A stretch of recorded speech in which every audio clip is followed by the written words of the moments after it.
अब लिखो समुद्रगुप्त।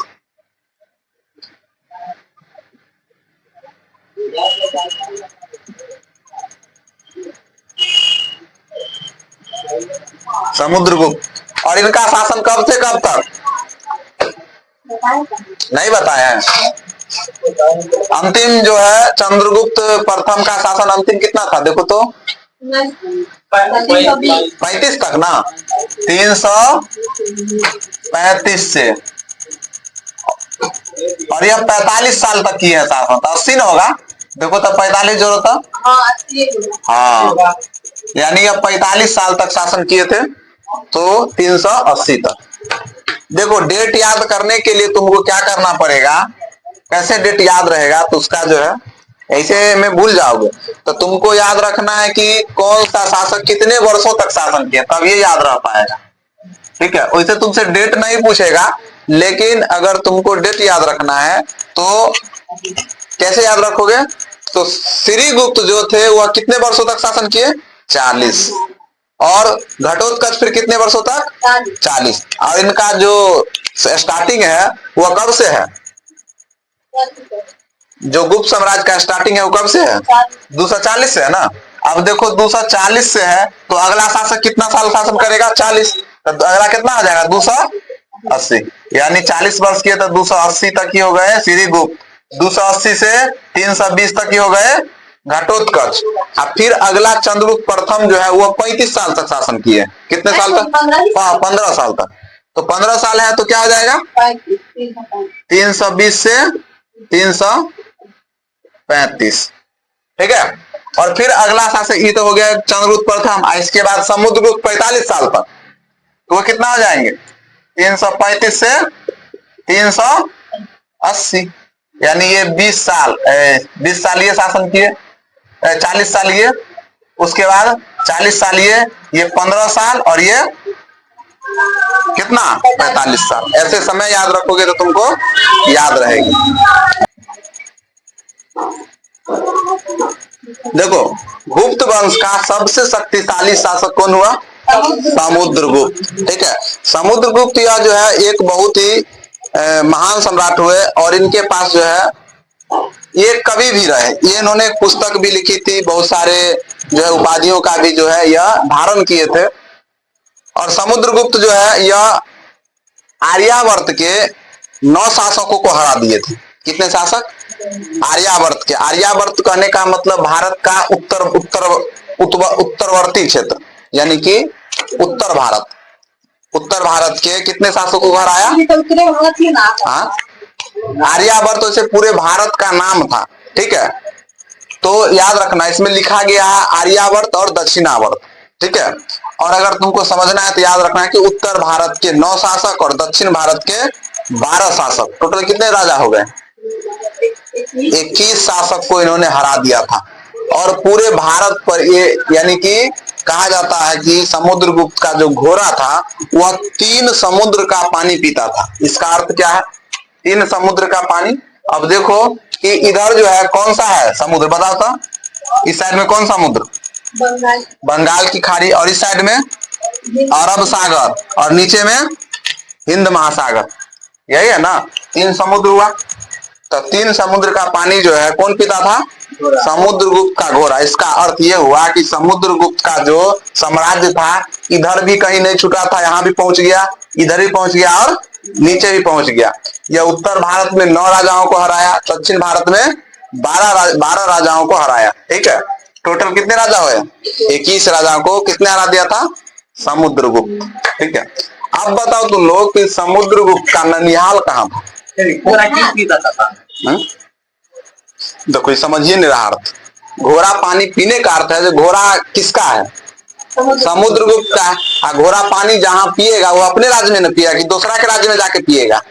तुम्हारा गाय रहेगा तो तोरे घर पर ना खाना पीना खाएगा, दूसरा के घर पर जाएगा खाना मांगने के लिए अपने यहाँ। तो घोड़ा समुद्रगुप्त का जो पानी पी रहा था, कह रहा था ये 3 समुद्र का पानी पी रहा है, इसका मतलब ये हुआ कि समुद्रगुप्त का शासन यहाँ इधर भी पूरा था, इधर भी पूरा था, इधर भी पूरा था, यानी समुद्रगुप्त का शासन कहीं छूटा नहीं था। पूरे में पूरे कहा किसका शासन समुद्रगुप्त, पूरा राज्य किसका समुद्रगुप्त का। कहने का अर्थ ये है समुद्रगुप्त के घोड़ा जो है वह तीन समुद्र का पानी पीता था। इसका अर्थ यह है कि समुद्रगुप्त का शासन यह तीनों समुद्र से लगता था। अर्थ ये है, ठीक है। कह रहा घोड़ा पानी क्यों पी रहा था, अब समझना है। समुद्रगुप्त का ननिहाल कहाँ था बताओ तो? लिच्छवी। हाँ, ननिहाले पूछ रहे हैं, लिच्छवी, ठीक है। और नानी का नाम क्या थी, दादी का नाम क्या होगा इनका? तो दादी कह रहे हैं। माता का नाम कुमार देवी इनकी माता थी, ठीक है। समुद्रगुप्त के पत्नी का नाम दत्ता देवी था। क्या था? दत्ता देवी। पत्नी का नाम दत्ता देवी, ठीक है। हम्म। लिखो, समुद्रगुप्त के बारे में लिखो।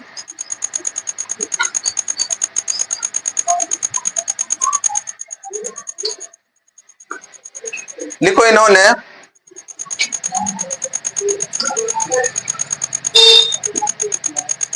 इन्होंने आर्यावर्त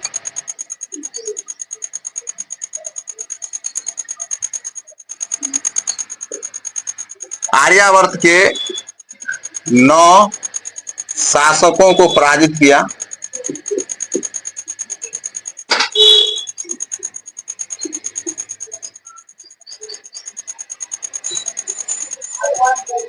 तथा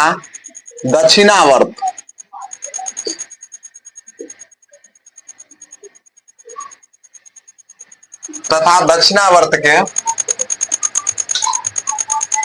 12 शासकों को इन्होंने आर्यावर्त के 9 शासक को, 1 मिनट यहां पर सेंटेंस गड़बड़ हो जाएगा।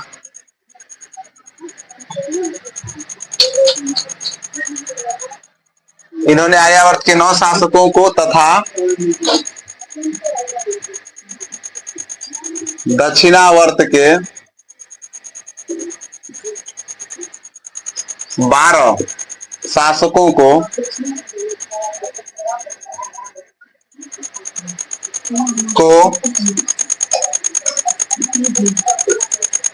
पराजित किया था, ठीक है। आर्यावर्त और दक्षिणावर्त, अगर ऐसे न याद रहे तो उत्तर भारत और दक्षिण भारत याद रखना। उत्तर भारत जो है मुख्य रूप से आर्यावर्त के आता था, दक्षिण भारत में कभी कभी शासन अलग हो जाता था, इसलिए इस तरह से नाम दिया गया, आर्यावर्त और दक्षिणावर्त। देखो, ये गुप्त वंश के सबसे शक्तिशाली सम्राट थे। ये गुप्त वंश के सबसे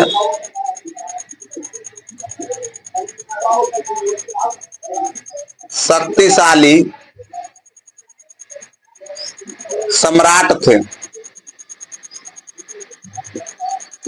ये गुप्त वंश के सबसे शक्तिशाली सम्राट थे। देखो, इनका अभिलेख उत्तर प्रदेश के प्रयाग से मिला।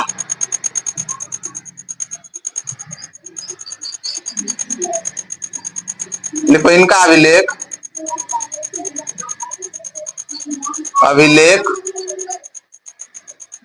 यूपी के प्रयाग से मिला है। इनका अभिलेख यूपी के प्रयाग से मिला है,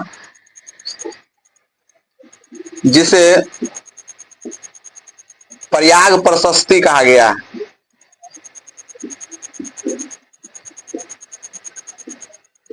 कहा गया है। देखो, प्रशस्ति का अर्थ होता है प्रशंसा करना,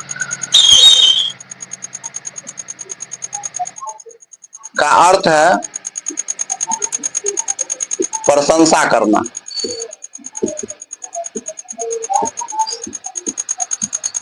प्रशस्ति का अर्थ है प्रशंसा करना।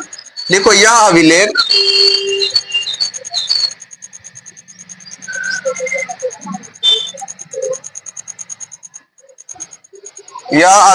समुद्रगुप्त के मंत्री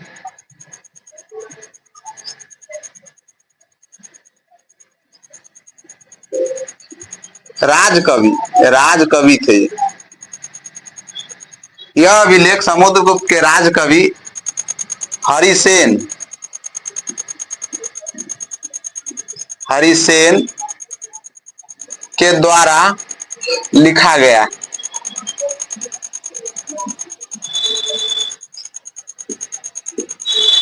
ठीक है, ये प्रश्न पूछेगा, याद रखना।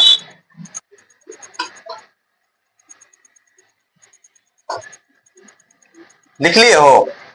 प्रयाग प्रशस्ति अभिलेख कौन सा राजा का है? समुद्रगुप्त। प्रयाग प्रशस्ति, प्रयाग जो है यह इलाहाबाद का नया नाम है। प्रयाग किसका नाम है? इलाहाबाद का नया नाम है। ठीक है, और इनका जो अभिलेख, अभिलेख मतलब समझते हो ना? बताओ तो अभिलेख मतलब क्या होता है? अभिलेख क्या होता है? अशोक में पढ़ा है ना अभिलेख, जब अशोक के बारे में पढ़ा रहे थे तो अभिलेख मतलब क्या? कोई बोलो। अभिलेख मतलब जो है वैसा संदेश जो पत्थरों पर लिखवाया गया है उसे अभिलेख कहते हैं। जो वैसा संदेश जो पत्थरों पर लिखवाया गया है।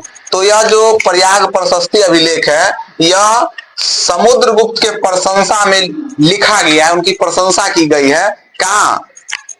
उत्तर प्रदेश के प्रयाग में ये चीज मिला है, प्रयाग प्रशस्ति अभिलेख, जिसका संबंध किस शासक से है? समुद्रगुप्त, यानी समुद्रगुप्त की प्रशंसा की गई है। कोई दिक्कत नहीं। और यह अभिलेख किनके द्वारा लिखा गया है तो क्या कहोगे? समुद्रगुप्त के राजकवि हरिसेन के द्वारा। ठीक, याद रहेगी ना? चलो आगे। समुद्रगुप्त ये संगीत प्रेमी थे। ये क्या थे? समुद्रगुप्त।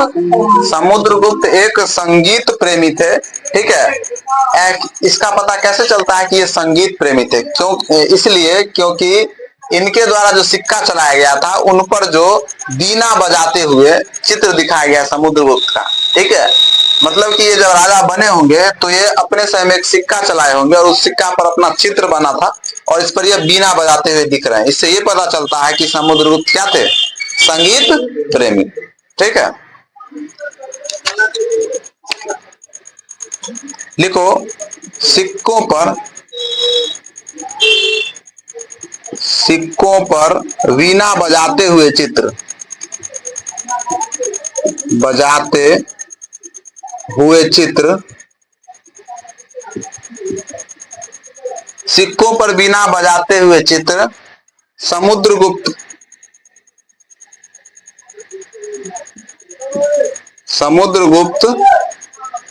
के हैं। सिक्कों पर वीणा बजाते हुए चित्र समुद्रगुप्त के मिले हैं। ऐसे लिखो, मिले। ये प्रश्न पूछा जाएगा कि सिक्कों पर वीणा बजाते हुए चित्र कौन से राजा का मिला है तो क्या कहोगे? समुद्रगुप्त। ठीक है, देखो समुद्रगुप्त विष्णु के उपासक थे। समुद्रगुप्त किनके वापस उपासक थे? विष्णु को, यानी विष्णु भगवान को मानते थे। समुद्रगुप्त विष्णु के उपासक थे।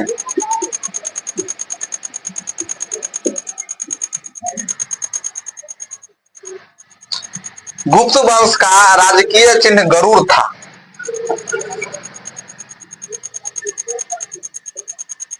गुप्त वंश का राजकीय चिन्ह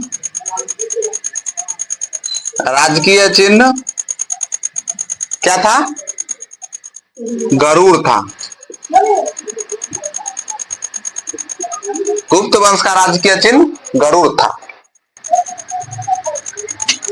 अब समुद्रगुप्त जो है यह गुप्त वंश के सबसे शक्तिशाली सम्राट कहलाए। इन्होंने उत्तर भारत के 9 राजाओं को हराया, दक्षिण भारत के 12 राजाओं को हराया। ठीक है, और पूरी तरह से भारत पर इनका शासन रहा। ठीक है, पूरे भारत को इन्होंने रौंद डाला। जो भी राजाओं ने इनके सामने सर उठाया, इनको क्या किए? समुद्रगुप्त सबको हरा दिए। और हराने के बाद क्या हुआ कि इनका शासन पूरे भारत में रहा। इसलिए जो लेखक है, इतिहासकार, वह कह रहे हैं कि नेपोलियन जो है यह इनकी तुलना नेपोलियन से की जाती है। नेपोलियन भी इसी तरह से यूरोप में क्या किया था कि बहुत सारे क्षेत्रों को जीत करके और शासन किया था, बहुत बड़े क्षेत्र उनका राज्य हो गया था। किनका? नेपोलियन का। लेकिन नेपोलियन जो रहा वह नेपोलियन बाद के राजा बना, बाद में राजा बना था। और कब बना था राजा? फ्रांस में 1789 जो क्रांति हुई थी उसके आसपास में। अब ध्यान देने वाली बात यह है कि 1789 यानी 18वीं शताब्दी मान ले, क्या कितना है? 18वीं सदी, 1789 के आसपास। ये 18वीं सदी हुआ ना, समझाए थे ना, 1700 बीत गया और 89 साल चल रहा, यानी 18वीं शताब्दी के आसपास में नेपोलियन सम्राट बना। ठीक है। और यह जो है समुद्रगुप्त का शासन कब है? चौथी शताब्दी में, चौथी शताब्दी ना है। हाँ, अब तुम ध्यान दो कि पहले राजा कौन हुआ? नेपोलियन की समुद्रगुप्त। समुद्रगुप्त। अब इतिहासकार ये कहते हैं कि भारत का नेपोलियन समुद्रगुप्त है, भारत का नेपोलियन समुद्रगुप्त है। यानी कि नेपोलियन से तुलना किसका किए हैं? समुद्रगुप्त का। लेकिन इतिहासकार को उल्टा करना चाहिए था, समुद्रगुप्त से तुलना नेपोलियन का होना चाहिए था।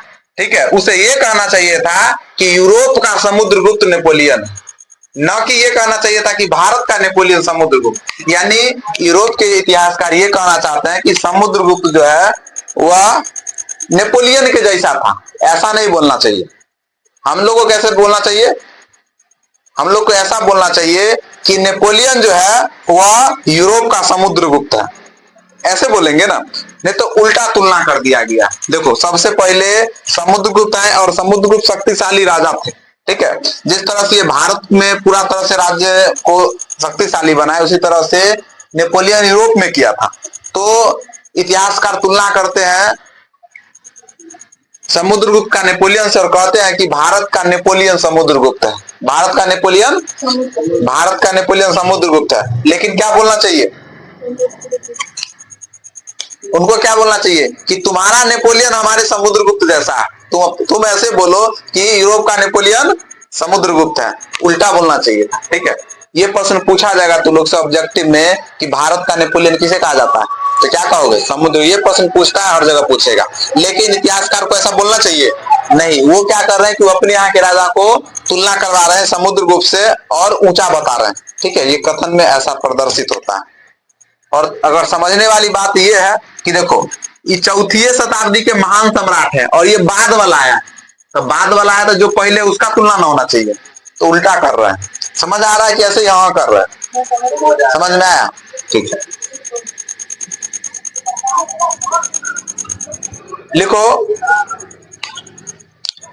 समुद्रगुप्त को भारत का नेपोलियन कहा जाता है। क्या ये बात सही है कथन कहना? ये कथन सही नहीं है, लेकिन फिर भी तुमको याद रखना है क्योंकि प्रश्न उसी तरह से पूछा जाएगा। लिखो, भारत का नेपोलियन, तुमसे जैसे प्रश्न पूछा जाएगा ना उसी तरह से हम हूबहू लिख रहे हैं, ऐसे ही प्रश्न पूछा जाएगा। भारत का नेपोलियन समुद्रगुप्त को कहा जाता है।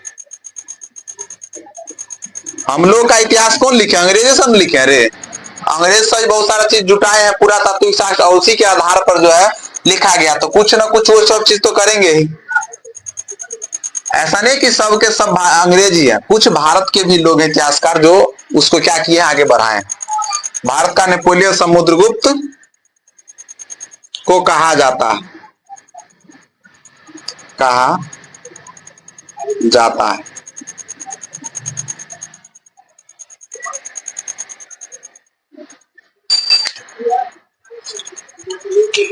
भारत का नेपोलियन किसको कहा जाता है? समुद्रगुप्त को कहा जाता है। याद रहेगी?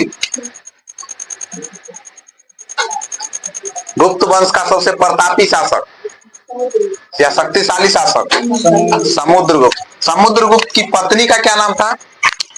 लिख लो, दत्ता देवी।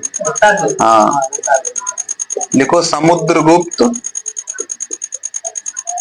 की पत्नी कौन थी? दत्ता देवी।